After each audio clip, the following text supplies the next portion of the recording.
بتبتدي أحداث آخر حلقتين ومروة نازلة عشان تقضي شوية مشاوير، وبتوريهم ازاي يشوفوا الكاميرات وازاي يعرفوا التسجيلات. بعدها بتنزل مروة عشان تقابل هناء صاحبتها وطالقها، وبتقول لهم ان هي موافقة على جوازهم. بعدها بتعتذر كمان لكامل على الواتساب، وبتقوله ان هي مش قصدها خالص، ان آخر مرة كانت تضايقه. بعدها صلاح بيكون مستنيها تحت البيت وبياخدها وبيقول لها ان هو محضر لها مفاجأة، وبيروح يوريها المزرعة وبيقول لها ان هو هيشتريها لها وان هم هيبدأوا بداية جديدة، وبيطلب منها ان هو يعرف مكان الورق اللي هي ماسكاه عليه. بعدها بيغدر بيها وبيقتلها هو ووليد. ولما امها بتفضل تصمم ان هي لازم تبلغ، بيعمل نفسه ان هو بلغ النائب العام، وبيبقى فاكر نفسه ان هو مظبط كل حاجة، ان هو ممكن يلبس جريمة القتل دي لأي حد تاني معادي مروة. ولكن اللي بيحصل عكس التوقعات. بالرغم من ان هو مهكر الكاميرات كلها علشان تتعطل وقت ما يكون بياخد مروة من تحت البيت، الا ان مامة مروة بتشوف الكاميرا الجديدة اللي هم كانوا مركبينها، وبتعرف ان صلاح خدها من تحت البيت،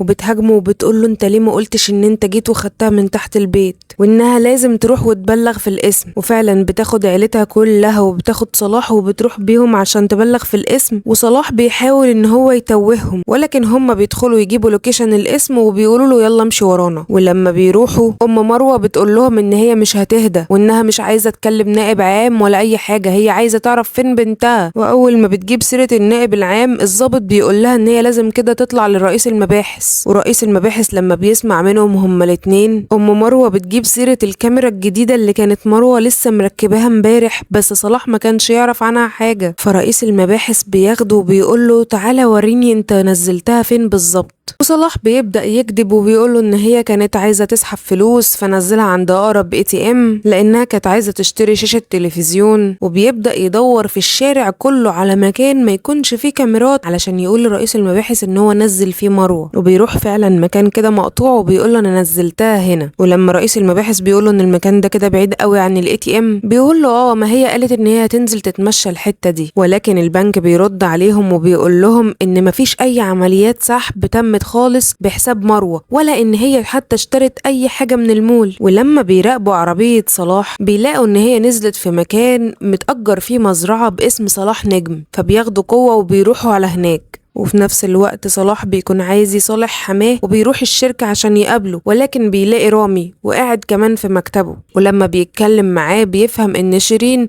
ممكن تبقى العلاقة ما بينهم تتصلح، بس مش دلوقتي. فبيتصدم لما بيشوف سارة وبيقول لها انت خرجتي امتى، وبتقوله ان هي مرضيتش توكله علشان خاطر كان هيحول قضيتها من تعاطي لإتجار، وبدل ما هيبقى من 3 سنين هتاخد 25 سنة. فبيبدأ صلاح يهاجمهم وبيقول لهم ان هو مش متهم علشان يقف ما بينهم كده. ولكن رامي بيقول له ان باباه عرف حاجات كتير جدا صلاح كان عملها ضد رامي، وان دلوقتي مفيش اي حاجة في ايده يعملها له غير ان هو يمشي. فصلاح بيكلم وليد وبيقول له ان هو يهرب، ولكن وليد بيقول له ان هو ملوش دعوة. ولما مرات وليد بتعرف بتقرر ان هي تستعين بمحامي تعرفه علشان يساعدهم. وصلاح بيروح يقعد في اوتيل، وفي نفس الوقت بيكلم بناته علشان برضه عايز يصالح شيرين، لان هي دلوقتي الامل الوحيد اللي بالنسبة له علشان تقدر تسيطر على عيلتها وتخليهم يقفوا جنبه. ولكن شيرين بتقفل السكة في وشه وبتقوله ان هي هتغير رقم البنات.